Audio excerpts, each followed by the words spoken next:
नमस्कार, मैं हूँ एस्ट्रो वास्तु एक्सपर्ट सावी सिंह और आपके राशिफल के साथ आज हम फिर से हाजिर हैं।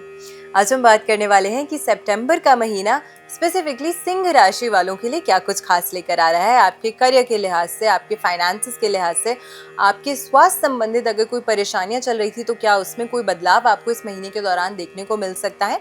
ऑल ओवर आपके लिए ये महीना जो है वो हर एस्पेक्ट में आपकी लाइफ में किस तरीके के परिवर्तन, किस तरीके के बदलाव लेकर आ रहा है और इस समय के दौरान जो गोचर हो रहे हैं, जो प्लैनेटरी ट्रांजिट हो रहे हैं, वो आपको एज एन इंडिविजुअल किस तरीके से इम्पैक्ट करते हैं। अब जैसे ही अगस्त का महीना आता है तो कई सारे त्योहार जो है वो शुरू हो जाते हैं और इसीलिए सितंबर का महीना जो है वो भी बहुत महत्वपूर्ण हो जाता है। इनफैक्ट दिसंबर तक ही लोगों को जानने की बहुत ज़्यादा उत्सुकता होती है कि कब कौन सा पर्व पड़ रहा है, किस तरीके से उन्हें कोई पर्व जो है वो सेलिब्रेट करना चाहिए। सितंबर का महीना इसीलिए भी विशेष है क्योंकि 7 सितंबर को ही इस साल का एक बहुत महत्वपूर्ण चंद्र ग्रहण जो है वो पड़ने वाला है, जो कि भारत में दृश्य होगा।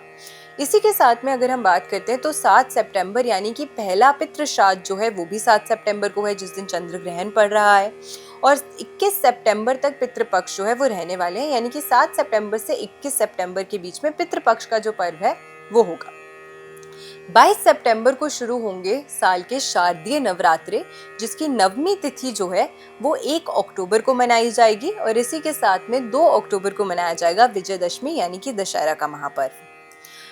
31 अगस्त से लेके 14 सितंबर तक जो है वो महालक्ष्मी व्रत जो है वो भी चलने वाले हैं। और स्पेसिफिकली हमारे देश की अगर हम बात करते हैं तो जो वेस्टर्न कोस्ट के एरियाज हैं, गुजरात, महाराष्ट्र, इस तरफ में महालक्ष्मी व्रत की जो मान्यता है वो और भी ज़्यादा विशेष हो जाती है। बहुत ज़्यादा धूमधाम से ये जो पर्व है इन इलाकों में, इन जगहों पर मनाया जाता है। तो आप सभी को भी हार्दिक शुभकामनाएं हैं महालक्ष्मी व्रत की और इस पर्व की। और आपकी जो भी मनोकामनाएं हैं, जो भी इच्छाएं हैं, जो आप चाहते हैं कि माँ लक्ष्मी के आशीर्वाद से पूर्ण हो, हम आशा यही करते हैं कि आपकी सभी मनोकामनाएं जो हैं वो पूर्ण हो। अब ये सितंबर का जो महीना है इसमें कुछ चीजें जो है वो बहुत विशेष हैं।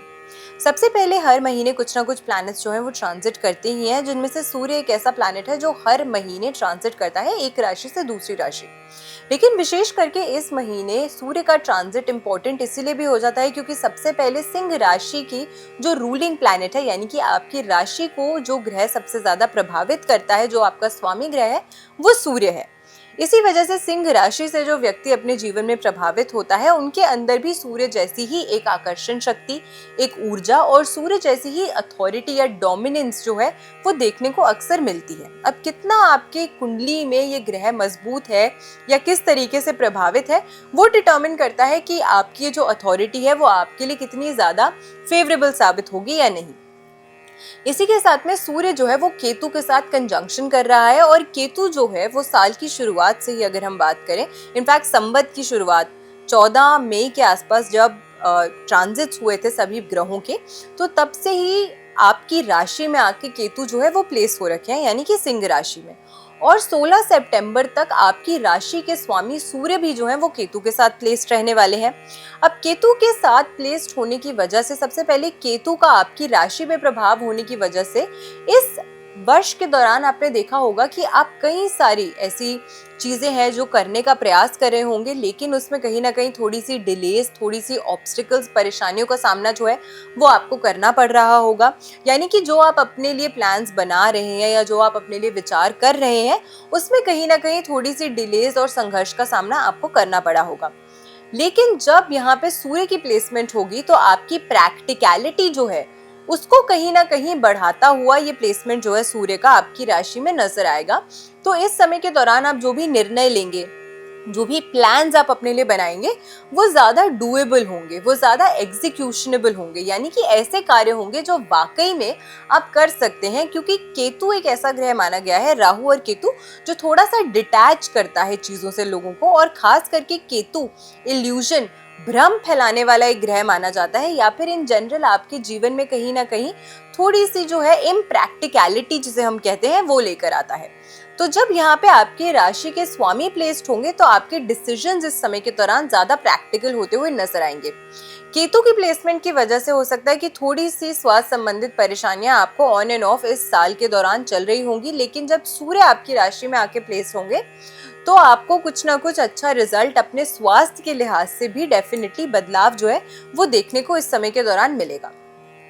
इसी के साथ में 16 सितंबर को जो है सूर्य आपकी राशि से सेकंड हाउस में ट्रांजिट करेगा और आपकी राशि के स्वामी का सेकंड हाउस में ये जो ट्रांजिट है वो आपको बहुत अच्छे लाभ जो है वो दे सकता है। स्पेसिफिकली फाइनेंशियल तौर पर आपके फाइनेंशियल सेक्टर में एक अच्छी बूस्ट जो है वो लेकर आएगा। और अगर आप इस समय के दौरान कुछ नया करने का प्रयास कर रहे थे, कोई नया वेंचर आप शुरू करना चाहते थे जिसमें चाहते थे आपको लाभ मिले, तो कुछ फाइनेंशियल गेन्स भी आपको कहीं ना कहीं अच्छे तौर पे मिलते हुए डेफिनेटली इस ट्रांजिट के साथ नजर आने वाले हैं।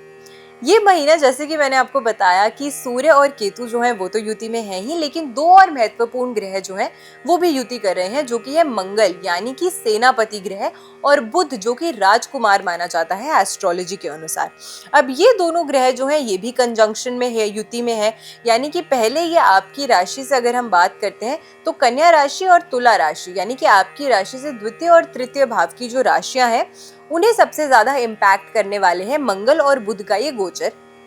और मंगल और बुध का ये जो गोचर है दो ऐसे विशेष भावों के साथ में इस समय के दौरान ट्रांजिट कर रहा है या युति बना रहा है जो डायरेक्टली आपकी वाणी और वाणी से निकलने वाली कम्युनिकेशन स्किल्स जो है उन्हें गवर्न करता है। और बुध नेचुरली वो ग्रह माना गया है जो आपके लिए कम्युनिकेशन का कारक है, जो आपकी बुद्धि का कारक है, आपकी इंटेलेक्ट का कारक है, यानी कि आपने क्या सोचा और आपने उस चीज को सामने वाले के समक्ष कैसे प्रस्तुत किया,